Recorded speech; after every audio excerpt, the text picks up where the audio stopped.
НКВД-ның оқсаған жендетіне, Ринаттың қарау қиын рең бетіне,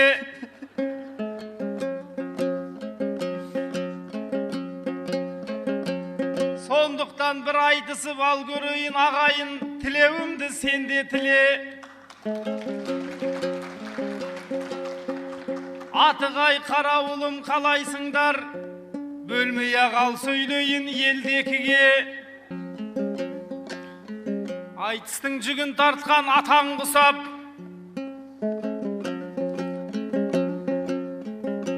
ешкімге салынбайтын мақам құсап. Қадірлі жігіт едің қазақ үшін, бастықтарға жабылған шапан құсап.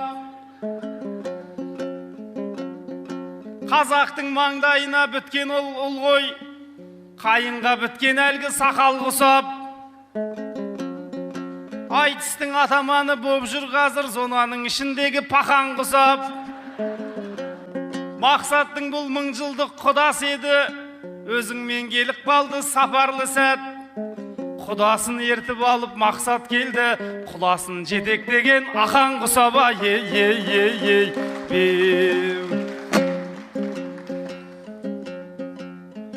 Тізгініңді босаттым шу жануар, өзіңде жігіт едің шуға құмар. Сені менен айтыстың айтысқан ақындардың шығарда шықпай қалар қу жаны бар. Ринаттың тілі құсап Саумал көлдің астында ашық жатқан ураны бар. Көрейін бұлғақтамай түлкі құсап, серінің айтысайын құрпы құсап. Қай жағынан келсең де жолатпайды жиырылып қалатын кірпі құсап. Қандай уын шашқалы отыр екен, ураны ашық жатқан кірпі құсаба.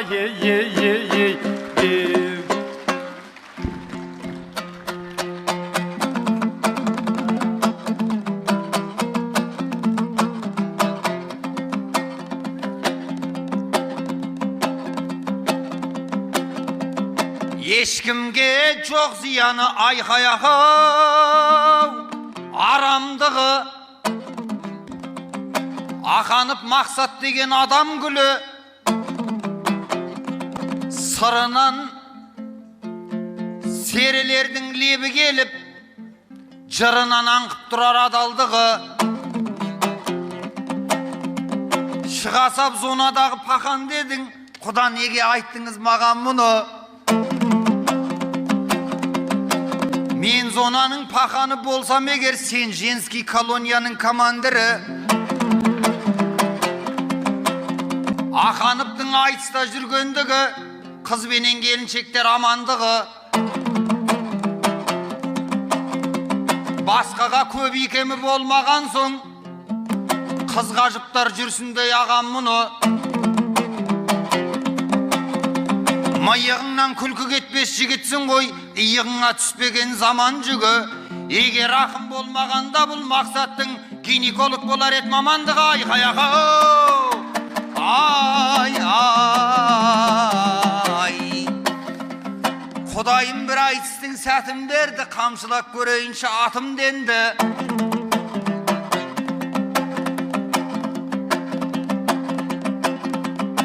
Мақсаттай құдамызбен жүп қылыпты, білмеймін мұндағандай жатыр белгі. Айыртаулық ағайын бір қызықты, көрем десең бермен таман жақын денді.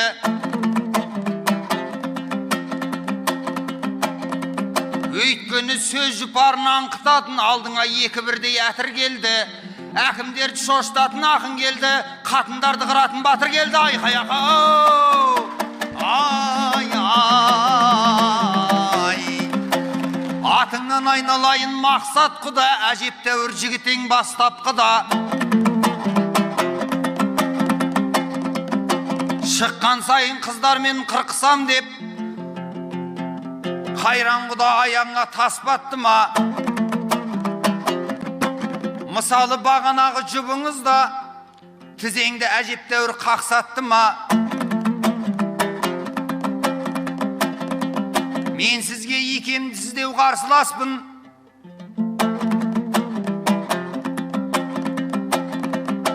Көренді құрығыңды тастап құда, менімен жұп болғаның дұрыс шығар. Мәртебең болар ертең асқақ сірә, әйтпесе қызғыр қынға қырындасаң, құдағи жібермесін атыстап кіға айқаяқау. Ай, ай.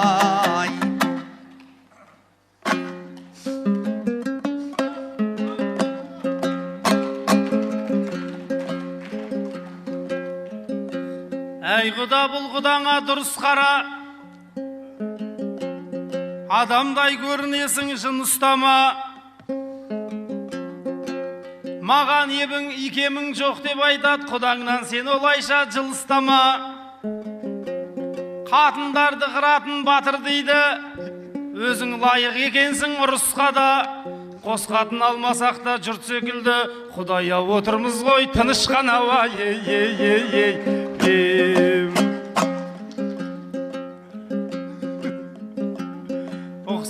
Ұқсамайсың ақылы бар адамға, сырын ашпай жүретін жан адамға. Әйелдермен айтысу оңай деп пең,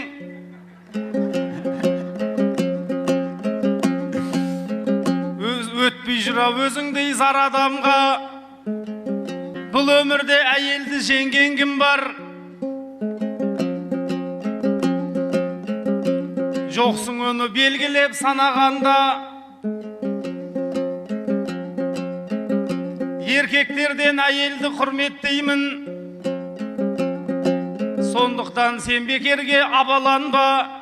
Еркектерді әкелген дүниеге ерліктің ең үлкені аналарда.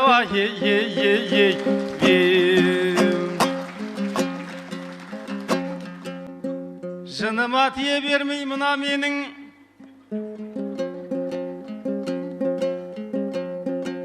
тізгініңді ал босат құлагерім. Кеше ғана келібек бір көлікте, қасыңа отырғыз деп сұрап едің. Түнімен бір бөлмеде жатып шықтық, әйелім болмасаң да ұнап едің.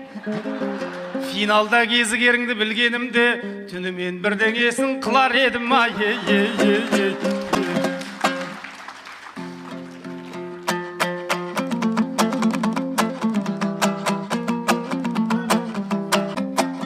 Жыныма сен тидің деп мына менің, өзгеріп кетті ауғыда бір әуенің. Айтысарымды білсем қонақ үйде, Деқбалдың ба бірдеңе қылар едім. Қылатын дәнеңең жоқ ары барса, әй құда не істейміз деп тынар едің.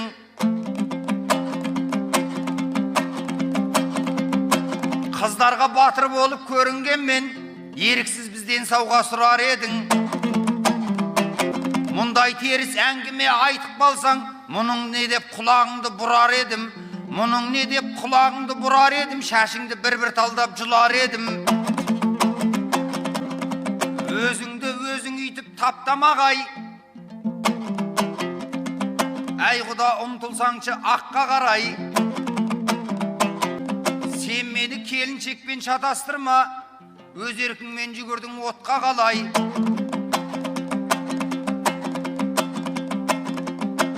Әркімнің өзіне сай бер бағасын, солай қылсаң, бағаңды енді аласың. Екеуміз бабалардың ізіміз ғой, ешкімнен несібеміз кем қамасын.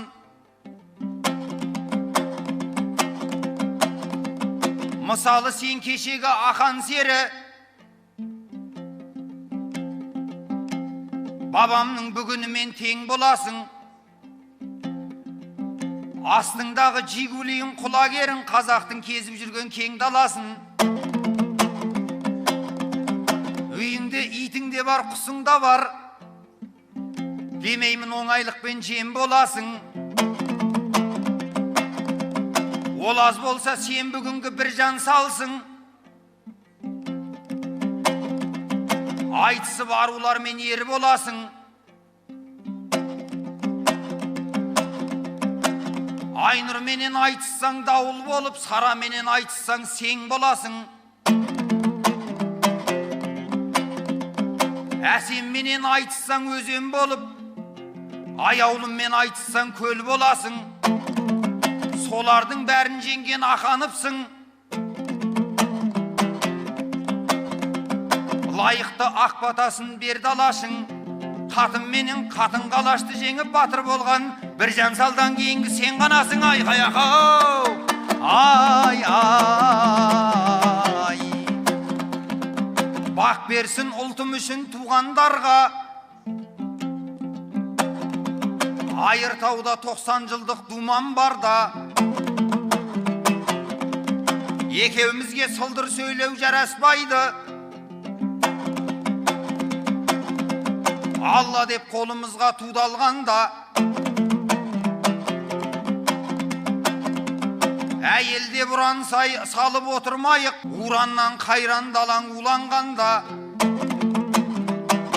Шаман келсе ел нүктесін дөп басып айт, не пайда құр бекерге шу болғанда. Сол кезде ған екеуміз ел боламыз, ел мақтауға ылайық ер боламыз. Қазып тұрып айтқайсың қазақ жайын, екеумізде осы елге бел баламыз. Алаштың ағарманын айталмасақ, аумәке онда көштен кем қаламыз. Қазақтың 5 облысын алып қалған Тәшеновтің алдында жер боламыз. Ай қаяқау, ай ай. Ринат, сен финал жақта еріншекпен, жөн болмас солтүстіктің елін сөккен.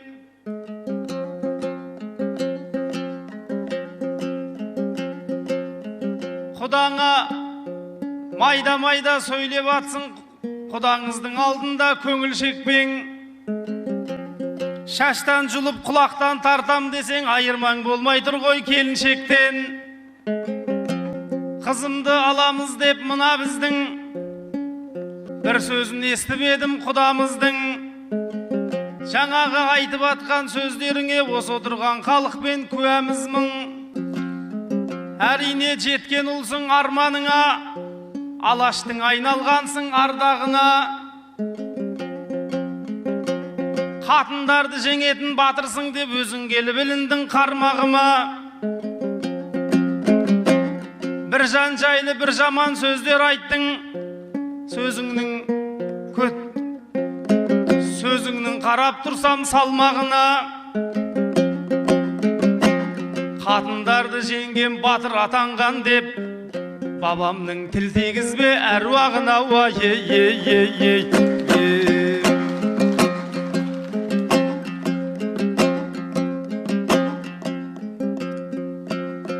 Тудай боп ел алдында желбіредің, тыңдай бер өлеңімді енді менің.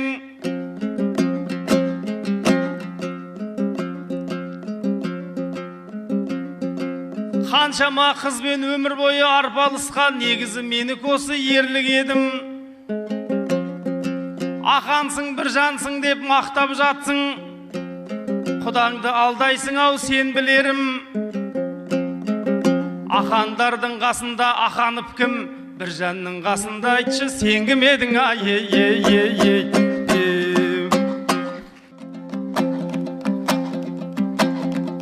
Ауқыда тоқта деп тұр осы менен, көңілдің қоштасай қошы менен. Алла жазса әлі талай ек болармыз, Айыртауға айтыстың көші менен. Бір жанның қасында сен кім едің деп, айттың деп айталмаймын тосын өлең. Бір жасап жүргем менен сүйіктелмен, жүргем жоқ көп жүздесіп иықтермен. Ол рас біздер ешкім емеспіз ғой, қаншама көрінгенмен биіктерден. Кешегі ер ақанда ерлер қайда, құлагерін қазақ үшін қиып берген. Біз олардың жанында топ баламыз, десек те тәуекелге көп барамыз. Айтысқа келген сайын қазақ үшін бірдеңе бітірсек деп оқталамыз. Бұрынғылар даланың еркесі еді, дәл ондай бүгін біздің жоқ бағамыз. Өйткені ел тағдыры сынға түссе, біздер жеті ойланып тоқталамыз. Жасырып не қылайын бүгін біздер, заманның қуыршағы боп барамыз. Көңілің осы жайға алаң болса, қайғы кеп қыстамасын далам донша. Бек сенен бізде бір бас көтерерміз, көңілі көпшіліктің адал болса. Ақам менен бір жан талай туар әлі, ағайымын отырған аман болса. Айқай ақау, ай ай.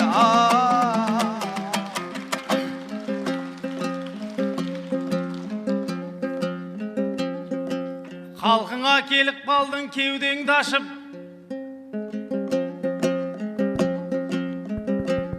теріп жүрген жандармыз елден нәсіп. Қазағың қазақтың мұң мұқтажын жырласын деп, өнерден саған Құдай берген нәсіп. Аман бол қайда жүрсаң Ринат құдам, орныңды ала бер төрден басып. Маң-маң бердей жүре бер, маң-маң басып. Кербестідей жүре бер, кердең басып. Қағайын бұл құдамды арқасынан, құлатуға қимаймыз шалқасынан. Қазақтың қаншама кеп сөзін айттың суырылып алқаның ортасынан. Бұл құдам тілмен көзден аман болсын, ағайын әуминдеңдер жалпы осыған. Ел үшін көсіле бер құлагерім, сау болып батыраштың балтасынан. Өте тамаша, құдалардың сайысы осымен аяқталды. Бұл жұпты бастаған Мақсат Ақанов, Мақсат Ақановтың балы. Кілең 10, Ринат Зайтып, кілең 10. Ал құрметті ағайын, мана сағат 11-ден кете бері басталған бүгінгі тамаша дода айтысы додасы өзінің мәресіне жетті. Бұл енді біздің солтүстік өңір үшін биылғы жыл бір тамаша жақсы жылмен басталды. Себебі басқа өңірлердің барлығында осы республика көлемінде айтысып жүрген айтыскер ақындар жер-жерде болғанмен, біздің осы солтүстік өңірге келу бір үлкен мақсат еді. Биылғы жыл Сегіз бабамыздың 200 жылдығынан бастап, мінекей бүгінгі күні осы Айыртау төрінде республикалық 3-ші рет өткізіліп отыр ақындар айтысы. Ал олай болатын болса, сахна төріне айтыскер ақындарымыз шақырайық. Айыртау ауданы асты да үсті де қазынаға толы қасиетті мекен. Бүгін осы асыл өңірде біздің бекзат өнеріміз айтыс сөзінің туын тігіп, сіздерге бір үлкен қуаныш сыйлады деп ойлаймын. Халық, тыңдарман айтысты сағынады, жаңа сөз арасында айтылып жатыр. Осы соңғы 25 жылдың көлемінде осындай кең ауқымды республикалық, мына елімізге жақсы танымал айтыскерлер қатысқан дода болмаған екен. Сондықтан мына ұлы бабамыз Ақан серінің 175 жылдығына арналған, ауданның 90 жылдығы тұспа-тұс келіп отыр. Осы оқиғамен айтыс менің ойымша жақсы өз деңгейінде өтті. Сіздерге де осы өнерге төрелік еткен бізге де жақсы әсер сыйлады.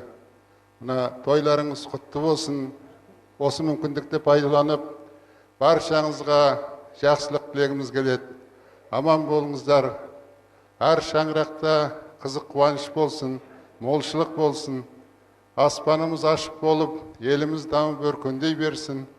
Той-тойға ұлассын. Енді бұл арада көп сөз айтуға да болар еді. Бірақ енді сіздер мінекей айтыстың шын жанашырлары, бірнеше сағат бойы тапжылмай отырсыздар. Шаршаған да боларсыздар. Сондықтан қысқаша сөйлеп тұрмын. Бәріңізге де жақсылық тілейміз. Аман сау болыңыздар.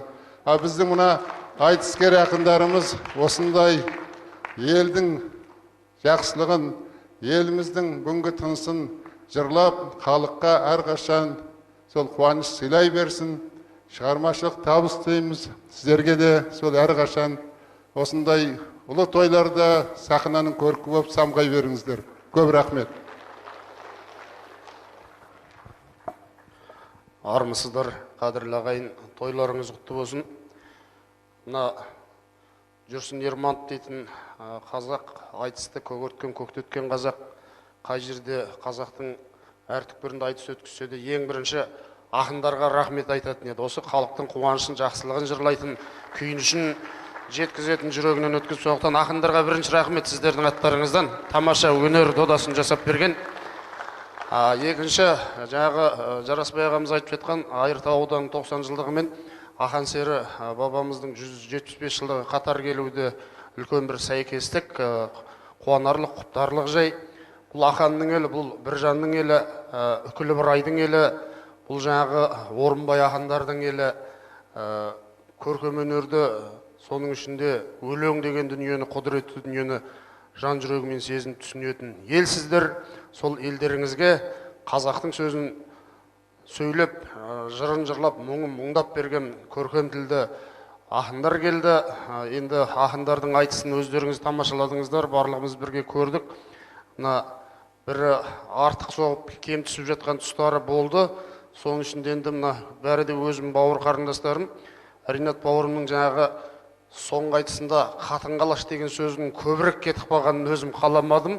Осы халықтың алдында айтайын. Бұл көркем дүние, эстетикалық мәні бар өнер. Сондықтан осы Ринат бауырымның үлгі алып жүрген ертеңгі жастар, Ринат айтты, біз де айтамыз ғой деген дүние болмасын. Ринат, өзің ескересің осыны, дұрыс қабылдайсың деп ойлаймын. Сондықтан ескертіп айтуымыз керек ондай дүниелерді. Өте тамаша айтыс болды. Биыл жаңағы солтүстік өңірде өзі 3-ші рет қатарынан өтіп жатқан республикалық айтыс бұрын кенжелеп қалды. Солтүстік өңірде көп айтыс болмады. 2000 жылы Сәбит Мұқановтың 100 жылдығынан кейін араға 17 жыл салып, былтырғы 17-ші жылы Наурыз айтысын солтүстік Қазақстанда осы жарқын бауырымыз жарғақ құлағы жастыққа тимей әкімдерге айтып жүріп жасады. Кәсіпкер азаматтарды қосты. Биылғы Наурызда 8 сері бабамыздың 200 жылдығына үлкен халықаралық конференция, үлкен айтыс болды. Оны да осы солтүстік өңірінің азаматтары, кәсіпкерлер әкімшілікпен бірігіп істеді. Яғни солтүстік өңірге айтыстың көші бұрылды, келді. Наурыз айтысында Жүрсін Ерманов өзі келіп өткізді айтысты. Сондықтан ендігі жүйрік осы солтүстіктен, Орынбайдың елінен, Ақанның елінен шығады деп ойлаймын. Тойларыңыз тойғыласын.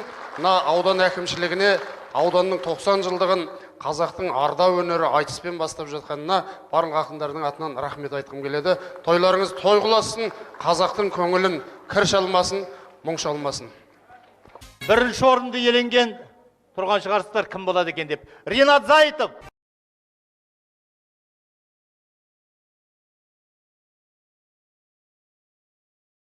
Олай болатын болса, бас жүлдені табыстау үшін Айыртау ауданының әкімінің бірінші орынбасары Аманбек Ғазизұлын сахна төріне шақырайын. Сертификат бас жүлде 700 мың теңге, диплом Айыртау ауданының 90 жылдығына, Ақан серінің 105 жылдығына арналған Аулар елі, Серілер жері республикалық ақындар айтысында бас жүлдені иеленгені үшін Мақсат Ақанов марапатталады. Сән қосып келіп едік сауығыңа, Атығай Қарауылдың қауымына, Ақановқа баспайғы беріп атқан Ақанның басын дейдім ауылына.